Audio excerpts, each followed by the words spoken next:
Hey, how's it going? My name's Steven. Today I'm talking about a quick concept for sales that I went over with my team at Wizza. Wizza is a tool that lets you export LinkedIn Sales Navigator searches and lead lists. Um, and we have primarily built our company off inbound. So people coming to us to, they're kind of searching around, trying to find a solution that will allow them to do this export of a list they have or a search they have. And so that's how we've grown. And so now we're kind of at our capacity of growth there, and we're looking to grow with outbound. So we've done a bit of outbound in the past, but not as much as we'd like. And so we're building out our sales team here in Toronto. And we're at the point where we're figuring out, okay, who are we going to reach out to? So the the obvious first step is to look at who our biggest customers are right now, and then kind of rinse and repeat, recreate those type of people in LinkedIn, reach out to those people, and hopefully make sales. um, I used to run a cold email agency, and I can tell you right now that that's not the best approach.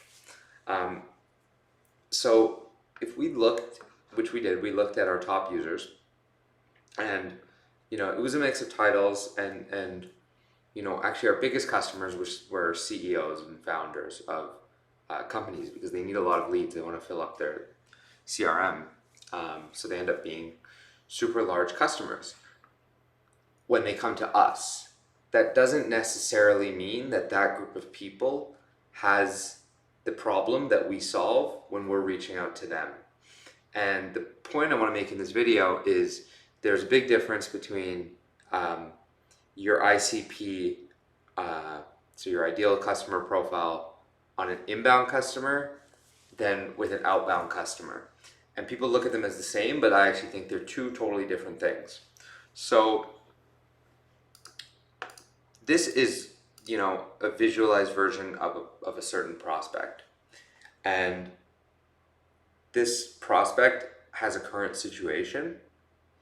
And when you reach out to that prospect with an email, or they come across your company, you create some sort of agitation with that prospect.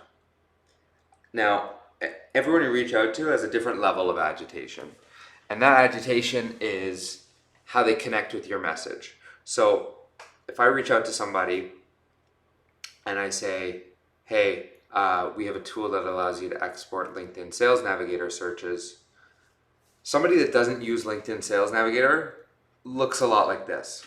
They've got their current situation. I reach out, it yields no agitation because they don't have the problem. They don't use LinkedIn Sales Navigator. They don't even know what I'm talking about.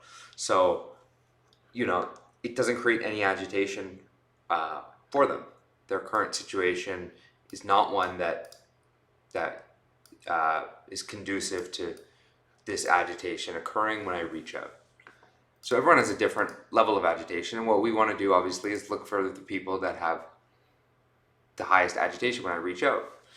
Now, what tells me that they're going to be agitated is, what does their current situation look like? It's not necessarily their job title or anything like that. It's what is their current situation, and that will tell me if this will create agitation. If their current situation is they spend 4 hours a day on Sales Navigator, writing names down on pen and paper and then transitioning that to Excel, this is going to create massive agitation.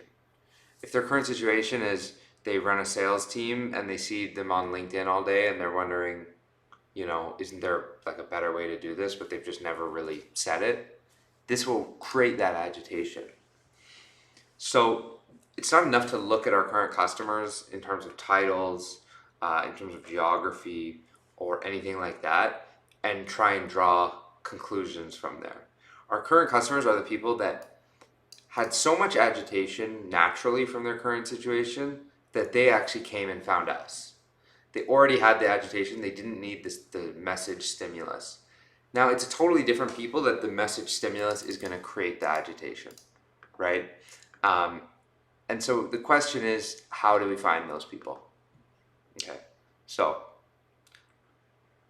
this is a prospect's current situation with agitation. They come across our tool and they believe that it'll take them to this desired situation that is better than their current situation because it saves time in our case, it generates them more revenue in our case, etc., etc. Now, everyone should use Wizza, right? Like, our tool lets you find 1,000 leads in your target market in one click, and it takes 15 minutes, all with valid emails, right? So everyone should use that. But only the people that have the agitation are going to resonate with our message and are going to book a demo. So the key is we have to figure out who's going to have this, right? And the way we do that is through natural selection. And it's a pretty interesting concept. Natural selection is kind of, nature's governing law of, the strong survive. And it happens obviously in nature, but it happens in business too. So if you've got a shoe company, there's a famous example with Steve Madden where they are selling shoes and they've got all these different styles and they don't know which is going to sell the best, right? Obviously they've got the top designers, they know what they think works, they know what's hot this year or whatever it is, but they don't know what's going to sell the best because there's no real way to know. So what they did is they set up a bunch of pop-up shops in popular cities, and they had every single one of their styles at the store, but they didn't have any actual stock. And when someone said they wanted to buy a shoe, they would just mark it down as a point for that shoe. And what they found is that, Pareto's principle, right? Like there's those 20% of designs that were insanely popular and, the 80% was just not popular, right? So that 20% yielded a ton of demand, a ton of points across those those few designs. And then they would mass produce those, send those out to department stores, and every shoe that was on sale at the department store was a winning shoe. And that was natural selection. They had all the shoes out and they let the strongest shoe, in this case, survive. Same thing with our prospects. So if I scroll down here, so for us, right, these are the different shoe designs. We have someone in sales, a VP of sales at a startup, 51 to 200 employees in North America, in software. That's one design, and it has thousands of people in there. And we've got all these different designs.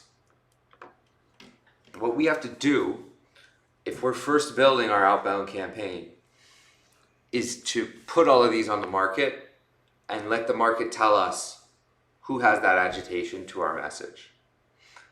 The reason this is so key is that if I am really creating agitation, like the Sales Navigator example, if I'm on LinkedIn all day writing things by hand and you show me this solution, it really doesn't matter what your message says. It really doesn't matter what day you reach out. It doesn't matter how many times you follow up. You should at least follow up a few times, but it's not that important. As soon as I see that message, it resonates with me. And certain combinations here, certain groups of people from here are going to resonate like this, and certain ones are going to resonate like this. And we don't know why, but it's, again, a power rule. There's going to be a few combos in here where everyone resonates with your message, and that's going to be your outbound ICP. I've seen this work countless times. I've ran a cold email agency, and I've had people come to me and been like, yeah, we sell to C-suite marketers of companies 500 to 1,000. Those are our best customers. We look at our data. Those are our best customers. And then we start reaching out and we push them to let us test. And we find it's totally different. Countries, functions in some cases, depending on the product, headcount. So it's very much like the shoe example, except the shoe, they knew the audience, right? It's women that buy shoes. That's their audience. What they didn't know was the product to put in front of those people. In SaaS, we know the product, right? We have our product, we know it works. People come to us every day and they use our tool and they love it, right? The product is there. The question is the audience. And if you make an assumption about the audience, you're going to have bad results and it's not going to be a profitable channel for you.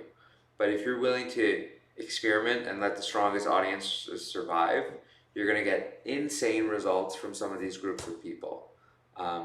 So that's my main point of this video, which I guess kind of broke down into 2 points. One is that the primary point is that your audience, your ICP, is not found by looking at your current customers if they all came to you. If you want to reach out to people cold, you have to figure out your cold ICP or your new prospect ICP.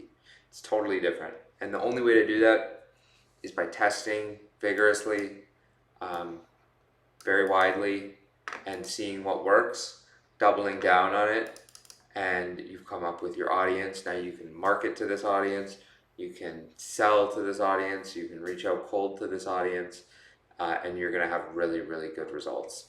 So I hope this helps. I met with my team today and shared this as we build our sales engine internally. So I thought, might as well record it and post it up. And yeah, thanks so much for watching.